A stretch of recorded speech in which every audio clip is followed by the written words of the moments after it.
तो एक तरफ तो अराजक तत्व इनके प्रवक्ता बता रहे हैं कि कांग्रेस है, दूसरी तरफ इनके हायर एजुकेशन मिनिस्टर ट्रेटर्स बता रहे हैं वहां पर जो छात्र और नौजवान बैठे हुए हैं। दूसरी बात, नाटक और नौटंकी की बात इन्होंने कही। 2 साल पहले एक नौटंकी संसद में भी हुई थी, देखिएगा इसको।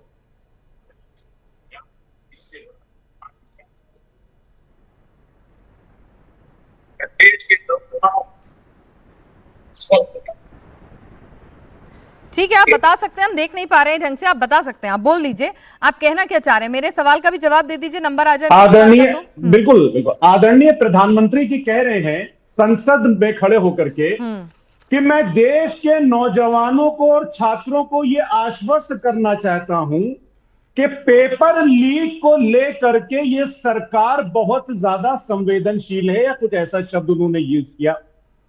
अरे आदरणीय प्रधानमंत्री जी, संसद में खड़े होकर के 2 साल पहले जब आपने झूठ बोला और आपकी सरकार अगर इतनी संवेदनशील थी तो जाइए उन 22 बच्चों के मां बाप से पूछिए जिनकी हत्या सिस्टम ने कर दी।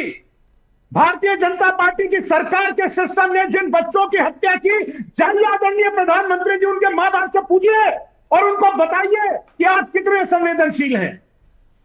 मैं नॉर्मली इतना ज्यादा वो नहीं होता हूं पिनाश जी, लेकिन ये मसला इस देश के छात्रों और नौजवानों का है। नहीं तो यही तो पूछ रही हूँ कि ये मसला शांत कैसे करेंगे। अराजक तत्व इन्होंने कांग्रेस को कहा, आपको तो विपक्ष में रखा है, आपकी पार्टी को पूरा सम्मान दिया है, क्योंकि खबरें कि आपकी पार्टी जो है अड़ी हुई नहीं है धर्मेंद्र प्रधान के इस्तीफे पर। अखिलेश जी मान गए, वो कह रहे हैं कि इस्तीफा नहीं, चर्चा हो जाए, कठोर बिल आ जाए और मुआवजा मिल जाए। स्टैंड तो क्लियर कर दीजिए।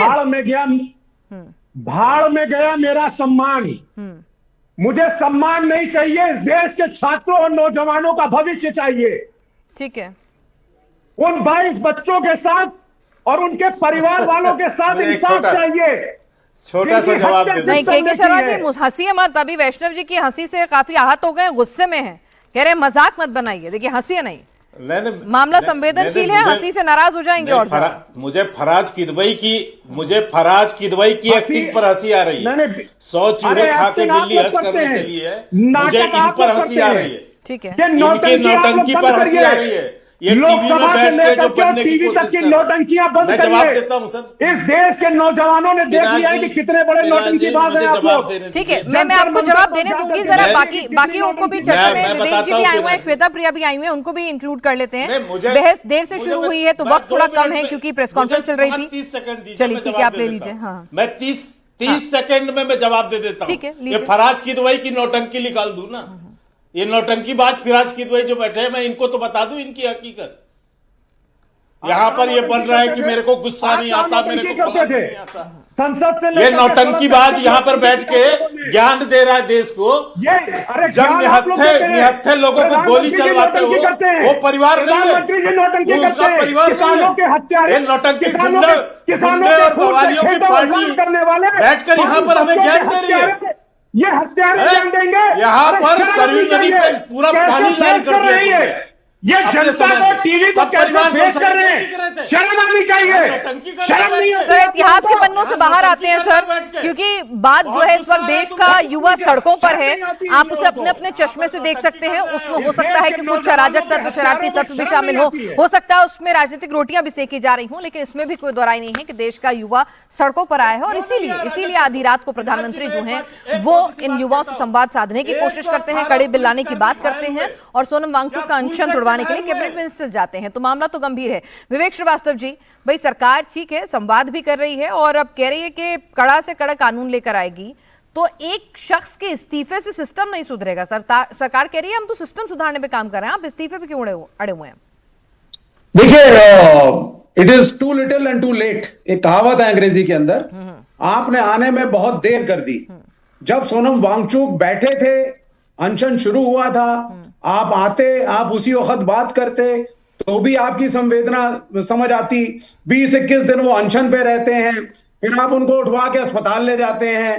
तो जिस तरीके से इसको हैंडल किया है गवर्नमेंट ने, बहुत ही अनप्रोफेशनल है।